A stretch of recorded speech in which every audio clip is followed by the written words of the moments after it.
So good evening everyone. आज का topic जो है वो है स्टेट एग्जीक्यूटिव। ये इंडियन पॉलिटी का एक बहुत ही इम्पॉर्टेंट पार्ट है। यूपीएससी और स्टेट पीएससी दोनों एग्ज़ाम्स में ही इस टॉपिक से प्रीलिम्स और मेंस दोनों में क्वेश्चन आते हैं। स्टेट एग्जीक्यूटिव बेसिकली तीन मेन पिलर्स पर बेस्ड होता है।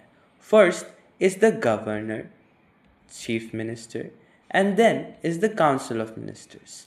अगर सिंपल लैंग्वेज में समझे, गवर्नर कॉन्स्टिट्यूशनल हेड होता है, चीफ मिनिस्टर जो रियल एग्जीक्यूटिव हेड होता है, एंड काउंसिल ऑफ मिनिस्टर्स ये एक पॉलिसी इम्प्लीमेंटेशन का बॉडी होता है। मतलब कॉन्स्टिट्यूशन के हिसाब से गवर्नर हेड है, लेकिन प्रैक्टिकल गवर्नेंस चीफ मिनिस्टर और काउंसिल ऑफ मिनिस्टर्स चलाते हैं। तो अगर एक सिंपल एनालॉजी से समझे तो गवर्नर थोड़ा सा सेरेमोनियल कैप्टन जैसा है। चीफ मिनिस्टर एक्चुअल टीम का कैप्टन है जो मैच जिताता है। तो आज के हम इस लेक्चर को 8 मेजर एरियाज से कवर करेंगे। फर्स्ट हम स्टेट एग्जीक्यूटिव स्ट्रक्चर समझेंगे, उसके बाद गवर्नर का रोल और पावर्स, देन चीफ मिनिस्टर की अथॉरिटी, काउंसिल ऑफ मिनिस्टर्स का structure, and then we will move on to a most I would say important topic जो है गवर्नर और चीफ मिनिस्टर के बीच का रिलेशनशिप। यूपीएससी को ये टॉपिक बहुत ज़्यादा पसंद है। एंड उसके बाद हम constitutional articles, controversies, real case studies, UPSC PYQs ये सब डिस्कस करेंगे। तो लेक्चर के एंड तक आपको कंप्लीट कंसेप्चुअल क्लैरिटी मिल जाएगी इस टॉपिक के रिगार्डिंग। अब स्टेट एग्जीक्यूटिव इन इंडिया में हर स्टेट का अपना एग्जीक्यूटिव स्ट्रक्चर होता है। इसमें 4 मेन कंपोनेंट्स होते हैं: governor, chief minister, council of ministers and state administration. इसको समझने के लिए एक सिंपल फॉर्मूला है। पीपल इलेक्ट करते हैं लेजिस्लेटिव असेंबली को। असेंबली में जो मेजॉरिटी पार्टी होती है उसका लीडर चीफ मिनिस्टर बनता है। फिर सीएम अपनी काउंसिल ऑफ मिनिस्टर्स बनाता है और गवर्नर कॉन्स्टिट्यूशनली इस एंटायर सिस्टम का फॉर्मल हेड होता है। ये एग्जैक्टली सेम स्ट्रक्चर है जो सेंटर में सेंटर में प्रेसिडेंट, प्राइम मिनिस्टर और काउंसिल ऑफ मिनिस्टर्स का होता है। अब स्टेट एडमिनिस्ट्रेशन एग्जैक्टली सिमिलर नहीं होता, पर सेंट्रल गवर्नमेंट के साथ बहुत ही ज़्यादा रिलेटेड है and we can consider it to be moving parallelly to it. Governor को हम बोलते हैं nominal head of the state. ये डायरेक्टली लोगों के द्वारा इलेक्टेड होते हैं। गवर्नमेंट को अपॉइंट करता है प्रेसिडेंट ऑफ इंडिया। गवर्नर का मेन काम है इंश्योर करना कि स्टेट गवर्नमेंट कॉन्स्टिट्यूशन के अकॉर्डिंग काम करे एंड अनकॉन्स्टिट्यूशनल चीज़ें ना करे, बायस ना लाए लोगों में, सेकुलरिज्म से दूर ना जाए, इक्वल अपॉर्चुनिटी के खिलाफ ना हो। Governor normally council of ministers की एडवाइस पर काम करता है। मतलब डिसीजन सीएम और मिनिस्टर्स लेते हैं, लेकिन गवर्नर उसको फॉर्मल अप्रूवल देता है। एक स्टूडेंट ने एक बार पूछा था मुझसे, सर गवर्नर कुछ करता भी है या बस सिग्नेचर मशीन है?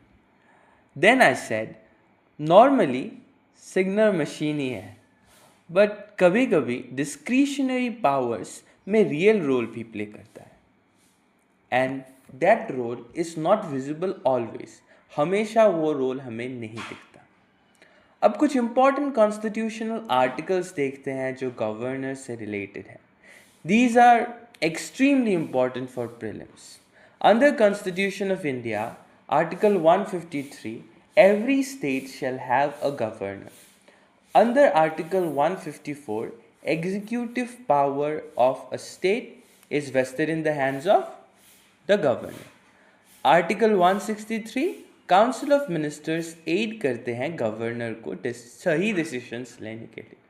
आर्टिकल 164 ये कहता है कि गवर्नर अपॉइंट करेगा चीफ मिनिस्टर को एंड अदर मिनिस्टर्स को। एग्जाम में एक डायरेक्ट क्वेश्चन आता है इससे, Which article talks about the Council of Ministers advising the governor? And इसका आंसर है आर्टिकल 163। सो इसके बाद हम देखेंगे गवर्नर की powers which generally are divided into 5 categories. First is the executive powers, second is the legislative powers, third is the financial powers, and fourth is the judicial powers. Judicial का powers के बाद मैंने एक word mention किया था थोड़ी देर पहले, discretionary powers.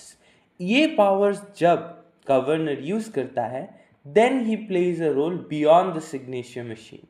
UPSC prelims में कभी कभी ये क्वेश्चन आता है which of the following are powers of the governor, इसीलिए क्लासिफिकेशन आपको याद होना चाहिए। इजी ट्रिक बता दूं तो है ELFJD, executive, legislative, financial, judiciary and discretionary. अब executive powers of the governor. Governor की एग्जीक्यूटिव पावर इंक्लूड करती है चीफ मिनिस्टर को अपॉइंट करना, काउंसिल ऑफ मिनिस्टर्स को अपॉइंट करना, एडवोकेट जनरल अपॉइंट करना, स्टेट इलेक्शन कमिश्नर अपॉइंट करना। लेकिन एक इम्पॉर्टेंट पॉइंट, गवर्नर खुद सीएम चूज नहीं करता। गवर्नर नॉर्मली मेजॉरिटी पार्टी के जो लीडर है उनको सीएम अपॉइंट करता है। अगर इलेक्शन में क्लियर मेजॉरिटी हो तो गवर्नर का रोल सिंपल हो जाता है, बट अगर हंग असेंबली हो तो सिचुएशन इंटरेस्टिंग हो जाती है और वहीं से कंट्रोवर्सीज भी स्टार्ट हो जाती है। लेजिस्लेटिव पावर्स क्या है गवर्नर की? लेजिस्लेचर को समन कर सकता है, सेशन प्रोरॉग कर सकता है, असेंबली डिसॉल्व कर सकता है। गवर्नर के पास बिल असेंट पावर्स भी होती है। अगर स्टेट लेजिस्लेचर कोई बिल पास करता है तो गवर्नर के पास 4 ऑप्शंस होते हैं। First approve, second reject, third return for reconsideration, fourth reserve for president. ये लास्ट पावर यूपीएससी के लिए बहुत ही ज़्यादा इंपॉर्टेंट है, जो कि है रिजर्व फॉर प्रेसिडेंट। नाउ अब फाइनेंशियल पावर्स क्या है? फाइनेंशियल मैटर्स में भी गवर्नर का रोल होता है। बजट असेंबली में इंट्रोड्यूस होने से पहले गवर्नर की रिकमेंडेशन जरूरी होती है। मनी बिल भी तभी इंट्रोड्यूस होता है जब गवर्नर अप्रूव करे, लेकिन प्रैक्टिकल टर्म्स में बजट बनाता कौन है? फाइनेंस मिनिस्टर और स्टेट गवर्नमेंट। गवर्नर सिर्फ फॉर्मल अप्रूवल देता है। That's why he asked me, is he a signature machine? लेकिन ये भी याद रखना है कि गवर्नर का रिकमेंडेशन ज़रूरी होता है इन सब चीज़ों के लिए। सो या his role is important.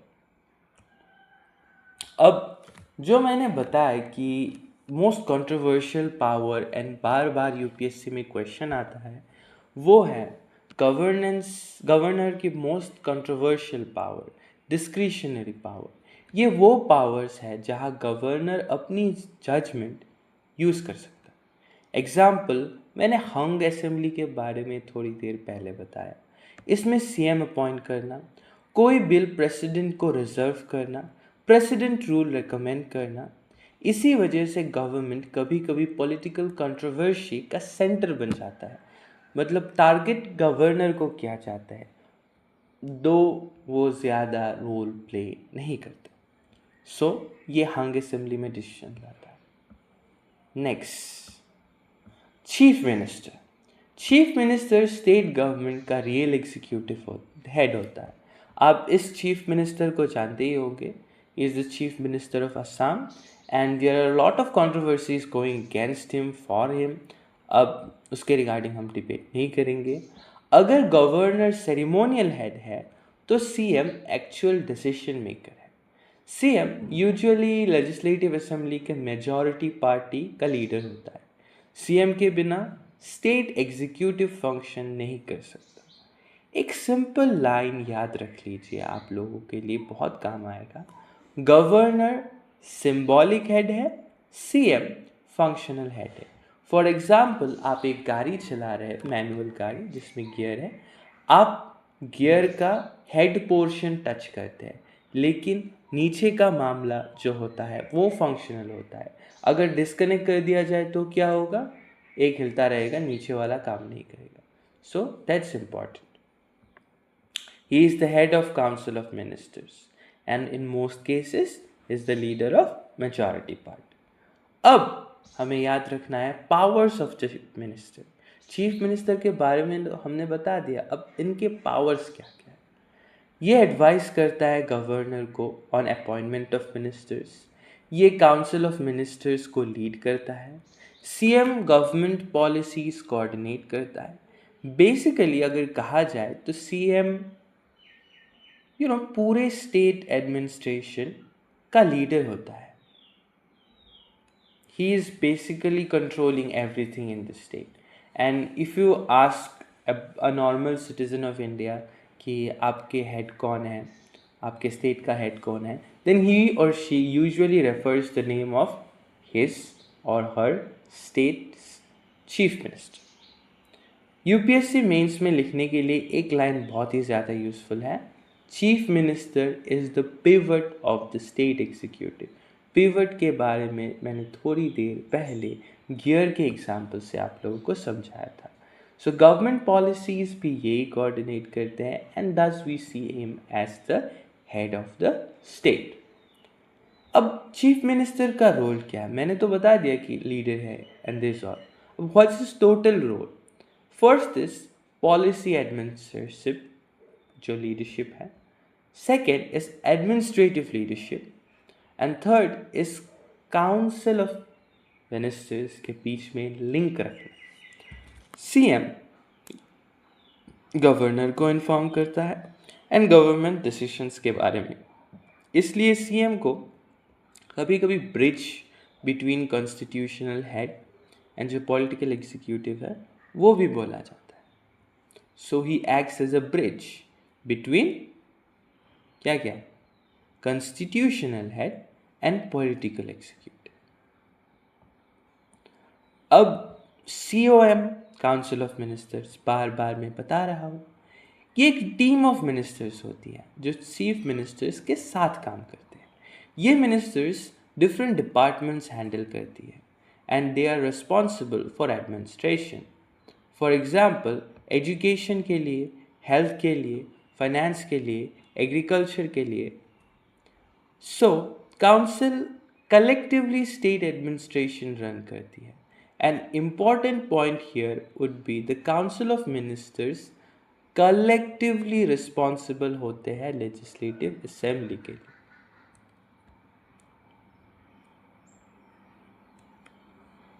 Now let's move on to the next slide. Types of ministers. Council of Ministers के अंदर भी hierarchy होती है। Cabinet minister, ministers of state, deputy ministers etcetera. Cabinet ministers इस लिस्ट में सबसे ज़्यादा पावरफुल वो है। उसके बाद ये मेजर डिसीशंस पॉलिसी, मतलब मेजर पॉलिसी डिसीजन जो है वो कैबिनेट मिनिस्टर्स देते हैं। अब minister of state specific departments assist करते हैं। For example education, agriculture and these are. Deputy minister जो जूनियर लेवल असिस्टेंस है, ये वो लोग प्रोवाइड करते हैं। For example not on the ground but near to the ground. अब कलेक्टिव रिस्पॉन्सिबिलिटी क्या है? कलेक्टिव रिस्पॉन्सिबिलिटी पार्लियामेंट्री सिस्टम का एक कोर प्रिंसिपल है। इसका मतलब काउंसिल के सभी मिनिस्टर्स कलेक्टिव असेंबली के लिए रिस्पॉन्सिबल है। अगर assembly no confidence motion pass कर देता है तो पूरा काउंसिल ऑफ मिनिस्टर्स रिजाइन कर देता है। नाउ सिर्फ एक मिनिस्टर नहीं रिजाइन करता, पूरा सभी। इसीलिए बोलते हैं they swim together and sink together. साथ ही I don't know what to repeat in Hindi, I think साथ तैरते हैं और साथ डूबते हैं। Yes, I got that right. अब स्टेट गवर्नेंस का प्रोसेस क्या है, तो ये फ्लो चार्ट इंपॉर्टेंट है। पीपल इलेक्ट करते हैं असेंबली को, असेंबली में मेजॉरिटी पार्टी गवर्नमेंट बनाती है, गवर्नर सीनियर मिनिस्टर से अपॉइंट करता है, chief minister council of ministers बनाता है, काउंसिल एडमिनिस्ट्रेशन रन करती है। This flow chart UPSC mains में डायग्राम के फॉर्म में ड्रॉ करना एक्स्ट्रा मार्क दिला सकती है आपको श्योरली। अब गवर्नर का रोल कभी कभी पॉलिटिकल कंट्रोवर्सी का सेंटर बन जाता है। पहले भी बताया, गवर्नर एलिजली सेंट्रल गवर्नमेंट के इन्फ्लुएंस में काम करता है। ये कभी कभी and in most of the cases we have seen hung assembly situations में बायस एक्यूजेशंस आते हैं।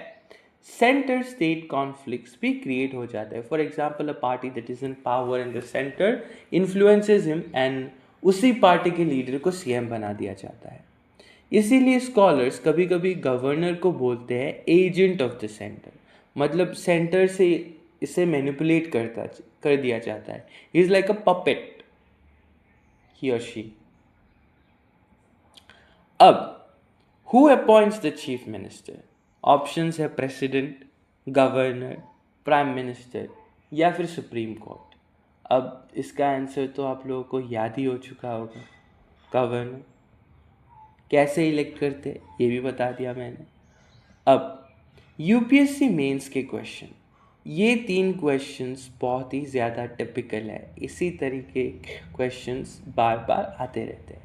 अब discuss the constitution position of the governor, relationship between governance chief minister, role of council of ministers in state governments. मैंने बताया कि council of ministers के अंदर भी डिवीजन है, हायरार्की है, आप लोगों को वो भी मेंशन करना है।